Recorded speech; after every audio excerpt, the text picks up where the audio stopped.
Hi, friends, it's me. So, it's been a year now since I've last done a custom review on one of my diecast engines, so I think this is a good time as any as to do another one. Today, I'm going to be doing a review on my customized take and play Paxton, Rusty, and my recently purchased da da da da da da da not Rheneas, but it's a character that's better than Rheneas. Yeah, literally like 2 weeks after I bought Rusty, I had purchased Peter Sam off of eBay, and yeah, I customized him too, so I'm gonna be doing a review on him as well.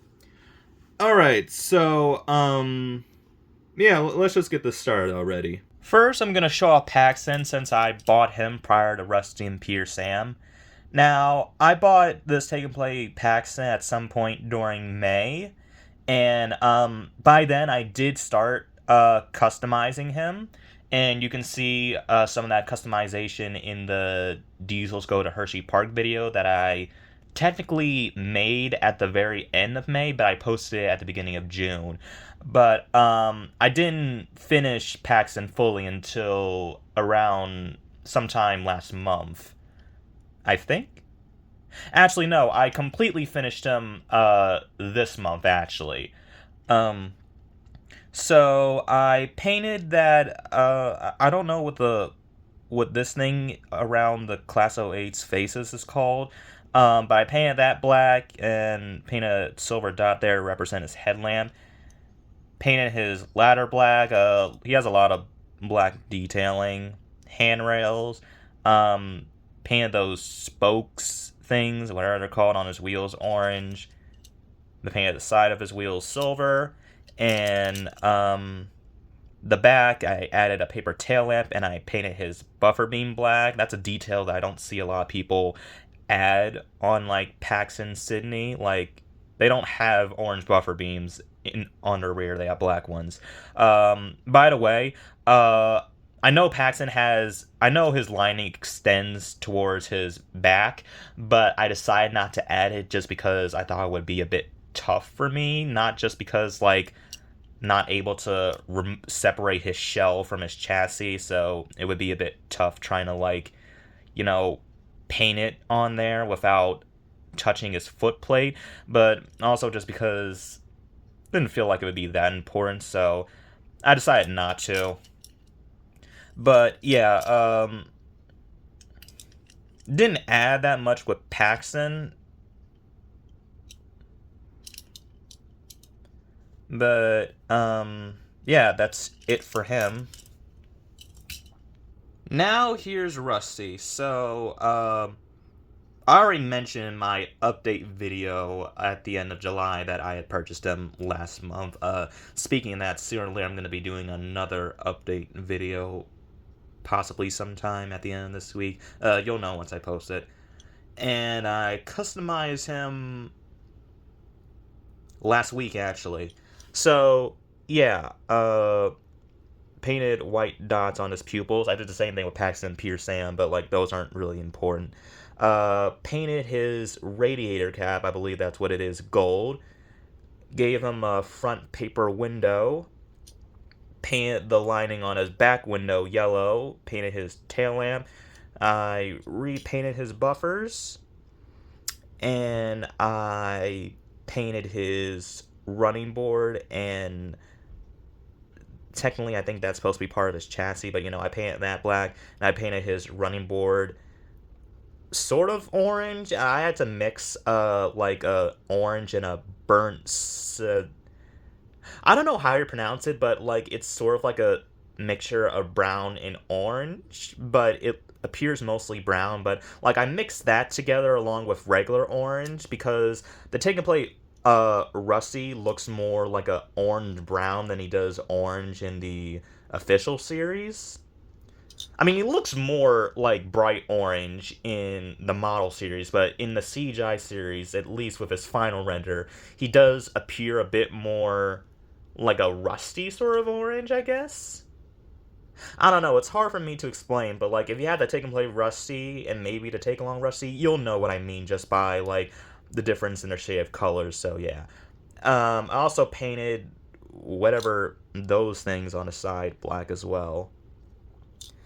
And yeah, of course, the side of his wheel is silver and those things silver as well. I actually tried to do a bit of an experiment with Rusty. This may be a bit weird, but like I'm kind of like a fan of these post 2012 wheels with like the visible what are they called? Axles in the middle. I don't know why. I always have ever since I was a kid. And like the thing with Rusty is that like I was going to replace his wheels with like the wheels of one of my leftover minis, like a Birdie or Charleston truck that I had left over.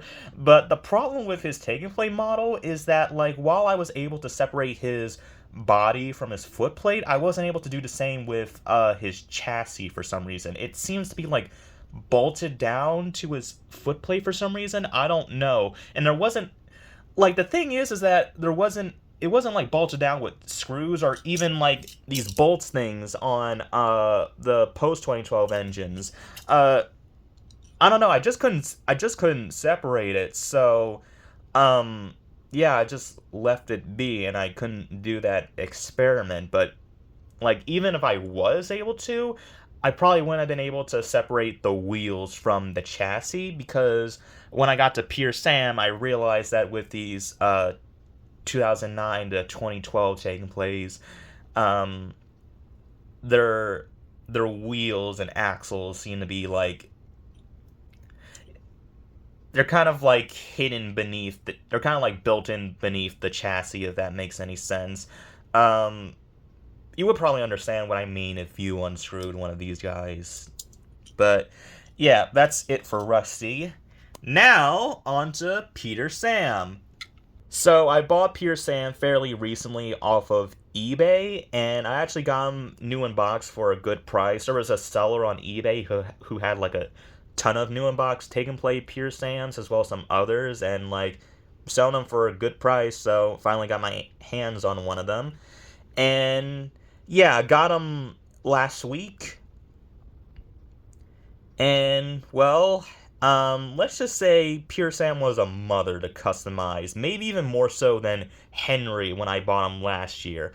And it definitely has to do with the amount of detail he has. Like, um, now of course I'm not perfect when it comes to customizing. I don't think anyone is, but like, um, there are a few noticeable errors on Pure Sam that I made when customizing him, and I'll get into those in a bit. So first with Pure Sam, I of course gave him a paper headlamp. I painted his footplate and running board. So the top section of it is green, and then the rest of it is black. Painted his cylinders. I also repainted his stripes on there too. While I'm at it, I also repainted his buffers as well. Um, Also gave him rivets on his buffer beam. It's a bit hard to tell, but you can see it there from the light shining on them. So yeah, painted his handrails, the top part of his funnel and his sandbox is silver, and whatever those things are beneath his saddle tank gold.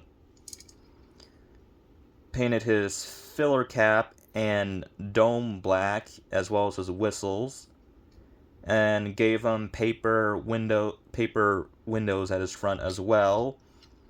Then here's the back.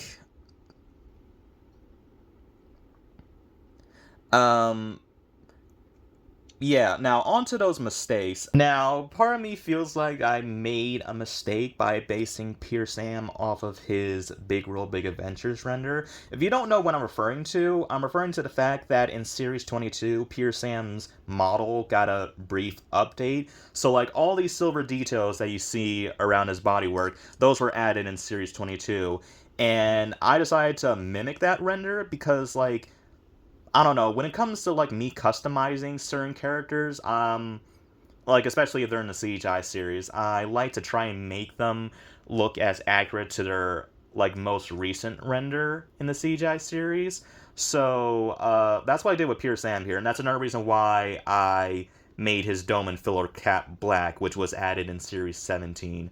Now, those mistakes in question, well, you can briefly see it for yourself. I mispainted a bit when doing the ridge. I don't know what this thing is called on his cab, but like you can see what I'm referring to by the mispaints I made, if that makes any sense.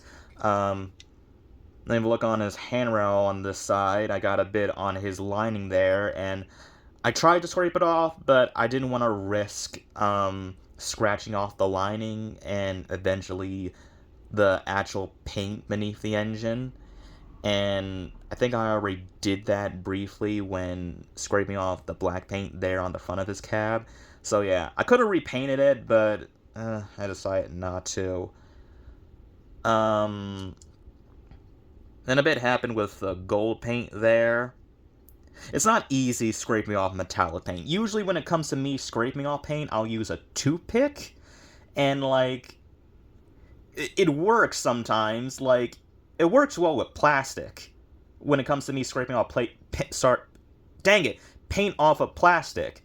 But not so well when I'm doing it with metal, because there's always a risk that I'll scratch off the already applied paint on the metal of the engine. So yeah, and some stuff happened with the wheels too.